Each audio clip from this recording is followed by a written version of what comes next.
Weather update tayo sa bagyong inaasahang papasok ng Philippine Area of Responsibility ngayong pong weekend. Kausapin natin si Pag-asa Assistant Weather Services Chief Chris Perez. Magandang umaga at welcome po sa Balitang Hali.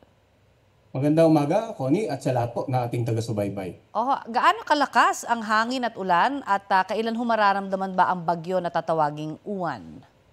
Well, sa ngayon po, ang bagyong may international name na Pungwong ay nasa severe tropical storm category na, no? At inaasahan natin na posible pang umabot ng typhoon hanggang super typhoon category bago ito tuloy maglandfall dito sa may bandang northern and central Luzon area. Kaya yun nga, yung paunang abiso natin at the moment, meron tayong press conference para hanggat maaga, mabisahan natin mga kababayan natin generally over the Luzon and some parts of the Visayas area patungkol nga sa paparating na bagyong si Uwan.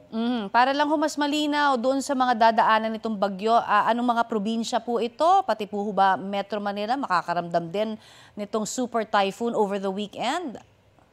Sa ngayon, ang pagtaya po natin, ang pagkilos nitong bagyong si Uwan ay posible nga itong maglandfall dito sa may bandang southern Isabela, northern Aurora area sa darating po na sa pagitan ng linggo ng gabi hanggang Lunes ng madaling araw. Then yung sentro nito ay nasang tatawid nga ng northern and central Luzon area. Subalit dahil malawak po yung tinatawag nating radius o yung nasasakupan ng bagyo, posibleng hanggang sa Metro Manila, southern Luzon area maging sa ilang bahagi po ng Eastern Visayas ay maramdaman nga itong epekto ng bagyong si Uwan sa mga susunod na araw. So, ang pagtaya po natin sa darating na Sabado bukas, once na pumasok na ito na ating PER at binigyan nga ng local name na Uwan, ang unang makakaramdam ng epekto ay itong mga lalawigan sa silangang bahagi ng Luzon at ng Visayas. Itong Bicol Region, Eastern Visayas at maging itong lalawigan ng Cagayan, Isabela at Aurora. Then, Sabado ng tanghali hanggang Linggo ng tanghali, of course,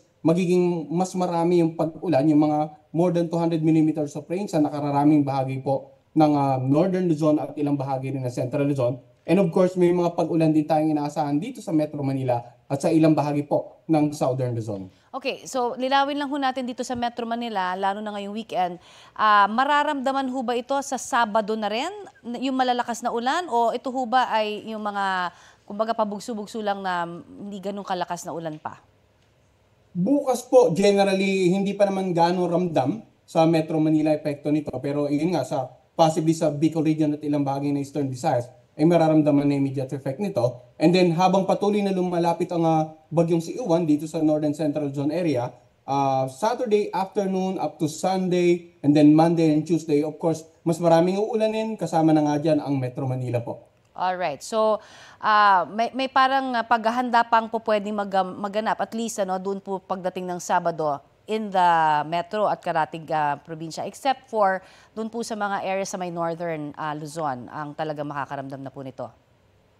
Well, tama po. No?